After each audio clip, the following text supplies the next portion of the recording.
नमस्कार, मैं नवनीत को टीजीटी मैथ जीटी प्लस उगाला शिक्षा विभाग हरियाणा से आज के एजुसेट प्रसारण में आपका स्वागत करती हूँ। प्यारे बच्चों, समीकरण के पिछले वीडियो में आपने सीखा कि चर और अचर राशियां क्या होती हैं और उनसे समीकरण किस प्रकार से बनता है। आज हम उसी टॉपिक को कंटिन्यू करते हुए हमने जो एक बौद्धिक खेल देखा था उसको किस प्रकार से किया गया था सीखेंगे। बच्चों, जो बौद्धिक खेल आपने देखा था उसमें समीकरणों को हल किया गया था कि समीकरण किस प्रकार से हल किए जाते हैं और उसे चर राशि का मान किस प्रकार से ज्ञात किया जाता है। तो बच्चों, सबसे पहले हम देखते हैं समीकरण जो है, समीकरण होते क्या हैं।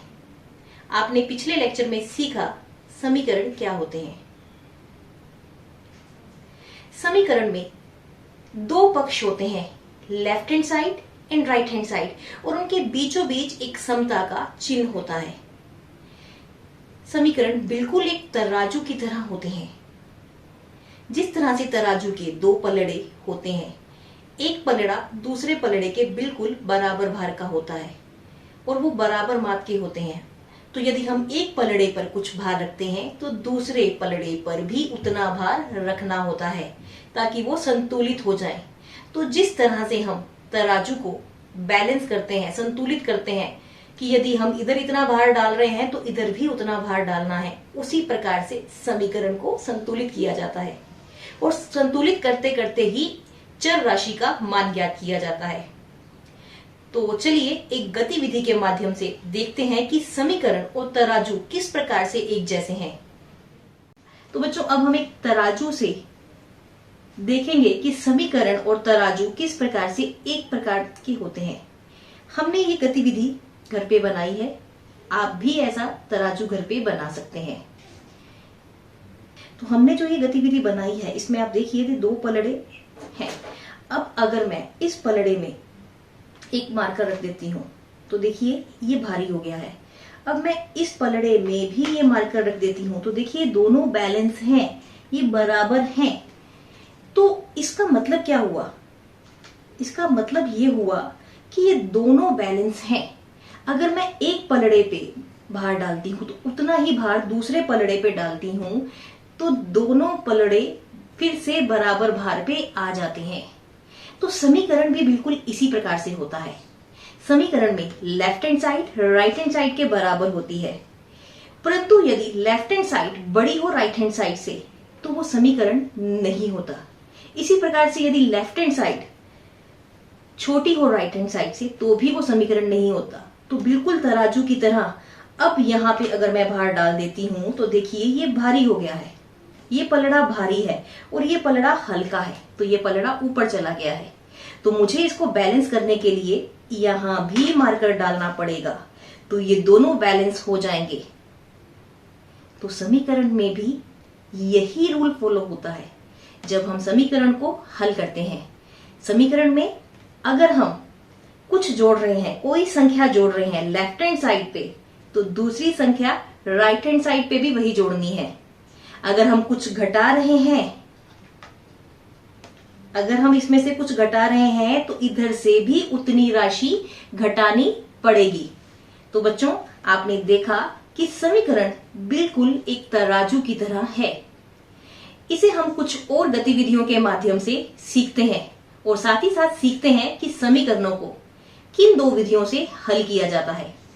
पहली विधि में हम तराजू की मदद लेंगे। प्राय एक समीकरण को एक तोलने वाली तराजू या तुला समझा जाता है। एक समीकरण पर गणितीय संक्रिया करना इस प्रकार समझा जाना चाहिए जैसे कि तोलने वाली तराजू के दोनों पलड़ों में बराबर भार डालना या उसमें से बराबर भार निकाल लेना है। आपके सामने स्क्रीन पर तराजू नजर आ रही है, उसमें दोनों पलड़ों पर 5-5 बोल हैं, यानी दोनों पलड़ों पर भार बराबर है। यदि पहले पलड़े से हम 2 बोल निकाल दें तो ये पलड़ा हल्का हो जाता है और दूसरा पलड़ा जिसपे 5 बोल हैं वो भारी हो जाता है। अब ये तराजू संतुलित नहीं है। अब इस तराजू को संतुलित यानी बैलेंस करने के लिए हमें क्या करना होगा? हमें यहां से ये 2 बॉल हटानी होंगी। तो हमने यहां से भी 2 बॉल हटा दी। अब आप देख सकते हैं कि ये तराजू संतुलित हो गया है, बैलेंस हो गया है। तो हमने क्या किया, 2 बॉल पहले पलड़े से हटाई तो 2 बॉल दूसरे पलड़े से। अब देखिए हमने इसमें पहले पलड़े में अब 2 ब्लॉक्स रख दिए, तो ये फिर से संतुलित नहीं रहा। अब इसको संतुलित यानी बैलेंस करने के लिए हमें क्या करना पड़ेगा, अगर हमने पहले पलड़े में 2 ब्लॉक्स डाले हैं तो दूसरे पलड़े में भी 2 ब्लॉक्स डालेंगे। तो देखिए अब ये संतुलित हो चुका है। तो इसका अर्थ ये है कि यदि हम पहले पलड़े में कुछ ऐड करते हैं यानी कुछ जोड़ते हैं या कुछ घटाते हैं तो दूसरे पलड़े में भी हमें वही काम करना होगा। अब मैं अगर पहले पलड़े से ये ब्लॉक्स हटा रही हूं तो दूसरे पलड़े से भी ये ब्लॉक्स हटाने पड़ेंगे, तभी ये संतुलित होगा। तो हमें दोनों पलड़ों में बराबर बराबर भार रखना पड़ेगा।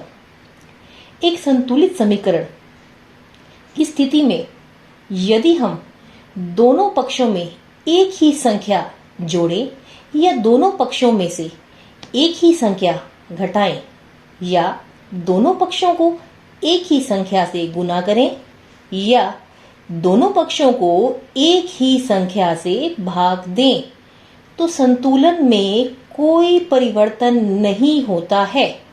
अर्थात लेफ्ट हैंड साइड और राइट हैंड साइड के मान समान रहते हैं। तो तराजू एक समीकरण की तरह ही है। तो हमने यहाँ एक समीकरण लिया है, इसकी तुलना कर रहे हैं, x जमा 1 बराबर 3। अब देखिए यदि हम दोनों पलड़ों में से एक हटाएं तो दूसरे पलड़े में क्या रह जाता है, 2। दोनों पलड़ों से हम एक हटा रहे हैं। देखिए हमने एक हटा दिया, तो पहले पलड़े में से एक हटाया, दूसरे पलड़े में 3 था तो 3 का 2 रह गया, 3 में से एक गया 2, तो यहां x का मान आ गया 2। हमने क्या किया है, इसमें दोनों पलड़ों से एक एक घटा दिया है, तो एक एक घटाने पर x बराबर 2 आ गया। अगले भाग में देखिए x जमा 5 बराबर 7 दे रखा है, तो दोनों पलड़ों से हमें 5 हटाना होगा, यानी दोनों पलड़ों में से 5 घटाना होगा, तभी x का मान आएगा। तो देखिए दोनों पलड़ों से 5 हटाते हैं तो दूसरे पलड़े में 2 रहना चाहिए। 5 जमा 2 7। पहले पलड़े से हम 5 हटाते हैं तो वहां सिर्फ x बचेगा, और दूसरे पलड़े से अगर हम 5 हटाते हैं तो 7 में से 5 गए 2। तो यहां हम क्या करने जा रहे हैं, 5 घटाएंगे।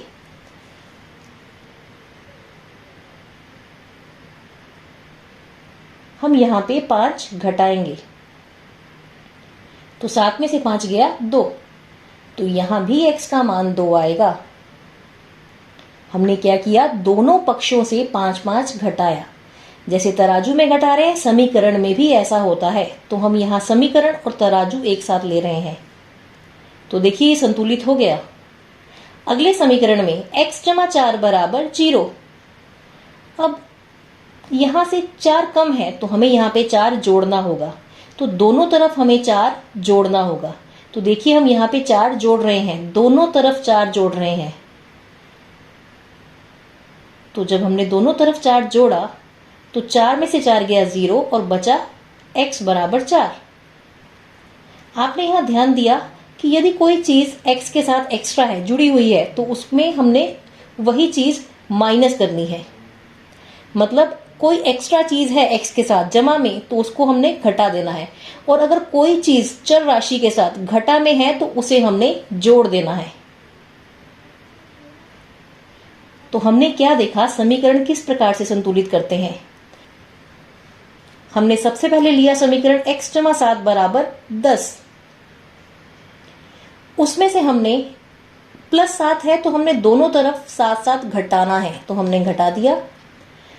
अब 7 से 7 कट गया तो आपके पास आ गया x बराबर 10 में से 7 गए 3।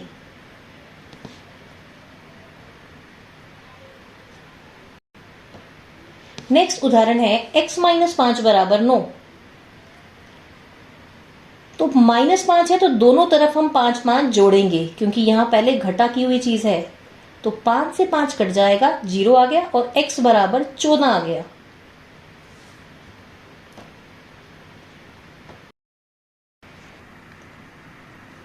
अब कुछ और उदाहरण लेते हैं समीकरण के। 3x बराबर 6 एक समीकरण है, 3x बराबर 6। अब इसको संतुलित रखते हुए x का मान ज्ञात करना है।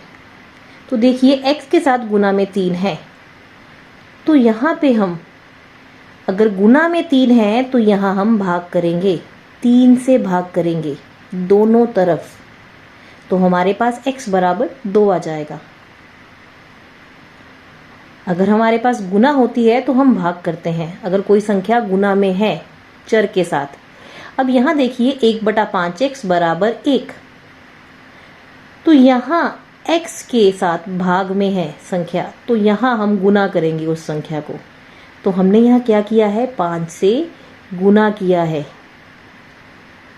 तो x बराबर 5 आया। एक और उदाहरण देखते हैं, 1/2x।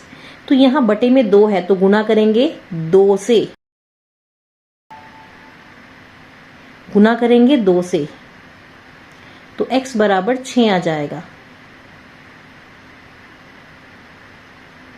जहां गुना हो वहां हम भाग करते हैं संख्या को, और जहां भाग में दी हो संख्या वहां गुना। 3x बराबर 9, तो इसमें हमने क्या करना है, दोनों तरफ 3 से भाग करेंगे, तो x आ जाएगा 3। अगला उदाहरण 4x बराबर 8, दोनों तरफ 4 से भाग करने पर, तो देखिए 4 से 4 कट गया, 4 दूनी 8, x आ गया 2।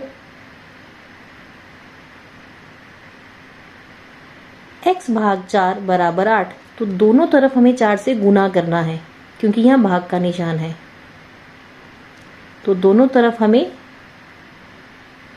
गुना करना था, तो यहाँ x का मान आ जाएगा। तो हमने यहाँ क्या ऑब्जर्व किया, गुना में अगर कोई संख्या दे रखी है तो उसी संख्या से भाग करना है, और भाग में दे रखी है तो उस संख्या से हमें गुना करना है। अब एक ऐसा समीकरण लेते हैं जिसमें एक या एक से ज्यादा संक्रियाएं लगी हों। तो इस समीकरण में 2 संक्रियाएं लगेंगी, 2x + 1 बराबर 3। तो इसमें सबसे पहले हमें देखना है चर राशि 2x है, उसके साथ एक संख्या 1 दे रखी है जमा में, तो हमें दोनों तरफ से 1 1 घटाना होगा। तो हम यहाँ से दोनों तरफ से 1 1 घटाते हैं। देखिए पहले पलड़े से 1 हटाते हैं तो 2x बचेगा, और दूसरे पलड़े से 1 घटाते हैं तो 2 बचेगा। 3 में से 1 गया 2।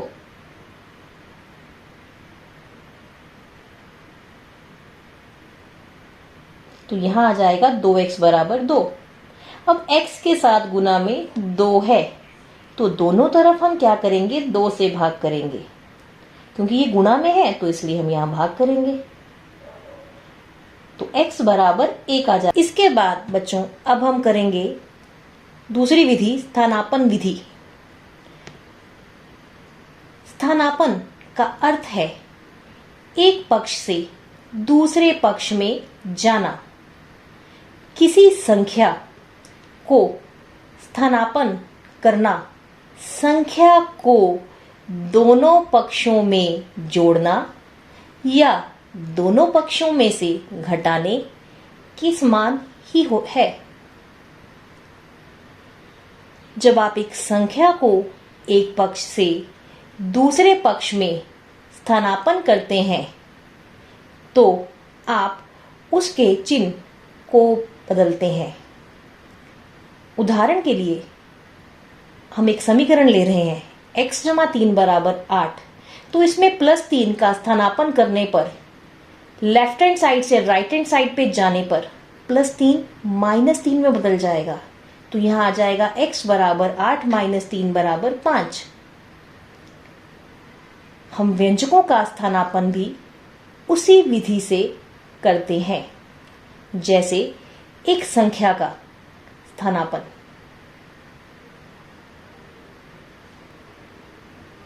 तो आप स्क्रीन पे एक एग्जाम्पल देख रहे हैं, x + 7 बराबर 10। एक समीकरण दे रखा है, तो यहाँ से +7 का स्थानापन्न करेंगे तो ये बन जाएगा -7। x बराबर 10 - 7, तो उत्तर आ जाएगा 3। x का मान 3। नेक्स्ट समीकरण है x - 5 बराबर 9। तो हम यहाँ -5 का पक्ष चेंज करेंगे, इसका पक्ष बदलेंगे, लेफ्ट हैंड साइड से इसको राइट हैंड साइड पे लेके जाएंगे तो ये हो जाएगा प्लस का 5, 9 + 5। -5 को जब दूसरे पक्ष में लेके गए तो यहाँ +5 हो गया, तो उत्तर आ गया 14। x बराबर 14।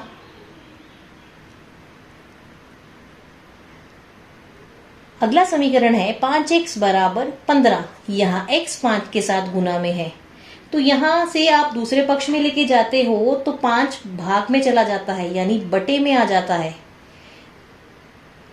एक पक्ष से दूसरे पक्ष में जाते हुए गुना का निशान भाग में बदल जाता है, तो उत्तर आ गया 3। अगले भाग में x बटे 2 बराबर 5। तो यहां भाग है तो इसको गुना में बदलेंगे आप। 5 दूनी 10, 5 और 2 गुना होंगे, उत्तर आ जाएगा 10। तो बच्चों, इस प्रकार से हम स्थानापन्न विधि से भी समीकरण हल कर सकते हैं। देखा कि हमने समीकरणों को किस प्रकार से हल करना सीखा। एक बार उसको दोहराते हैं। सबसे पहले हम लेते हैं x + 3 बराबर 7। हमने एक समीकरण लिया, इसमें आप देख रहे हैं x चर राशि के साथ प्लस में 3 है।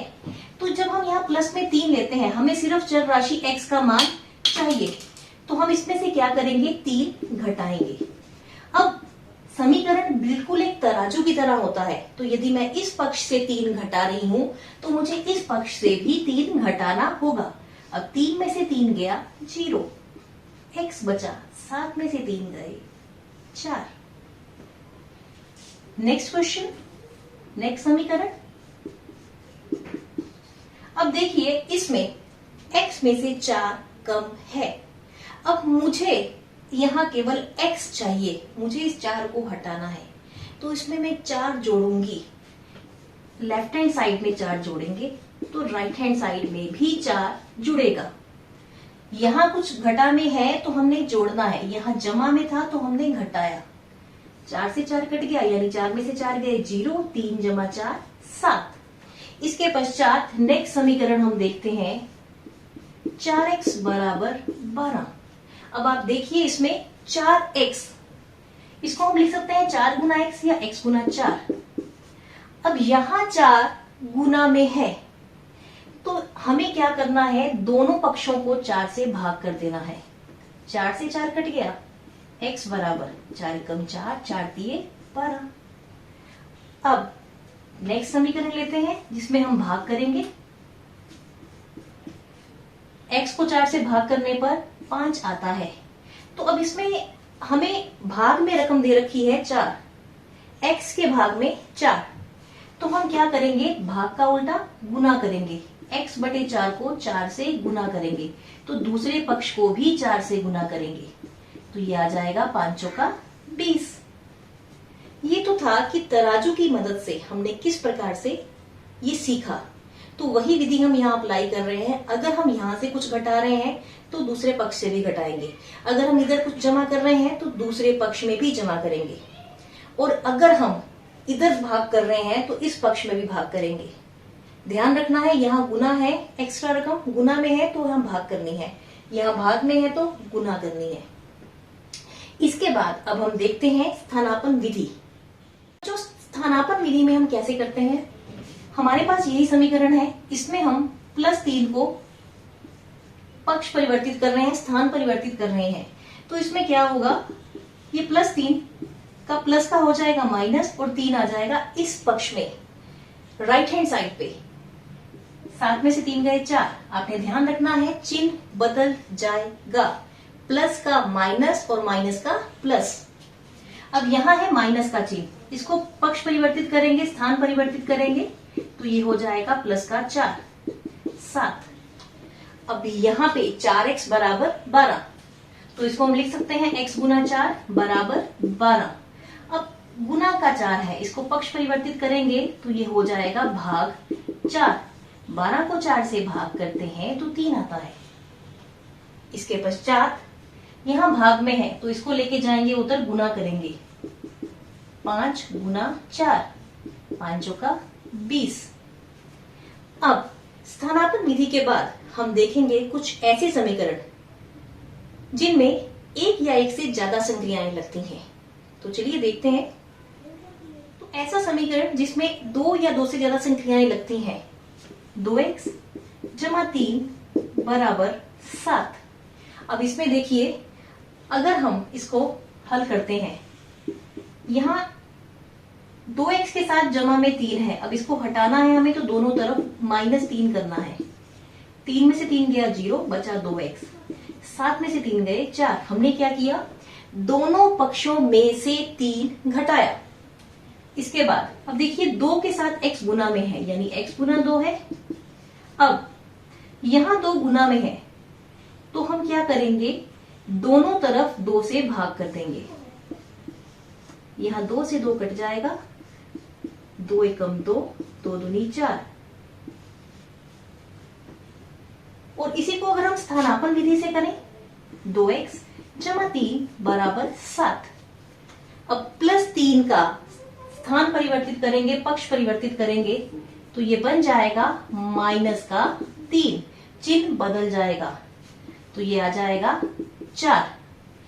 अब 2x के साथ गुना में है, 2x का मतलब 2 गुना x या x गुना 2। तो यहां से 2 भाग में परिवर्तित हो जाएगा, 4/2, 2 दूनी 4। तो यहां भी x बराबर 2 आया, यहां भी x बराबर 2 आया। तो इस प्रकार से हम समीकरणों का हल करते हैं। तो बच्चों, अब हम वही बौद्धिक खेल एक बार दोहराते हैं। संतोष, एक संख्या के बारे में सोचो। इस संख्या को 4 से गुना करके गुणनफल में 5 जोड़ो। अब परिणाम क्या आया?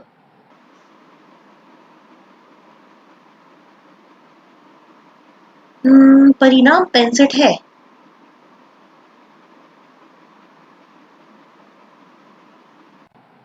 संतोष द्वारा सोची गई संख्या 15 है। हाँ, बिल्कुल सही कहा। यह संख्या 15 है। तो बच्चों, आपने देखा कि इस बौद्धिक गेम में, खेल में समीकरण किस प्रकार से हल किया गया। दोनों तरफ से 5-5 घटाया गया। उसके बाद शेष बचा 4x बराबर 60। फिर दोनों तरफ 4 से भाग किया गया। तो ये बच्चे ने मन ही मन किया। तो इस प्रकार से उसने संख्या बताई 15। मायरा, एक संख्या सोचो। ठीक है। संख्या को 10 से गुना करके गुणनफल में से 20 घटाओ। अब परिणाम क्या आया? परिणाम 50 है। मायरा, क्या आपके द्वारा सोची गई संख्या 7 है? हाँ, बिल्कुल सही कहा। यह संख्या। तो इसमें भी आपने बच्चों देखा कि किस प्रकार से ये संख्या 7 निकाली गई है। इस संख्या 7 निकालने में समीकरण को हल किया गया है। तो ये ब्लैक बोर्ड पर आपके सामने दर्शाया गया है। आप इससे अब भलीभांति परिचित हैं कि समीकरण को किस प्रकार से हल किया जाता है। तो बच्चों, आज हमने सीखा कि समीकरणों को किस प्रकार से हल किया जाता है, और साथ ही साथ वो बौद्धिक खेल एक बार दोबारा देखा, और उसमें बच्चों ने संख्या का मान, चर राशि का मान किस प्रकार से ज्ञात किया था। हमने ये कुछ गतिविधियों के माध्यम से किया।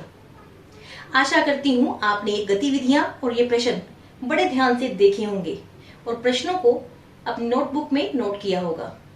आप घर पे भी इसका अभ्यास कीजिए, और साथ ही साथ आपको एक पहेली दी जा रही है, उसको भी हल कीजिए। धन्यवाद।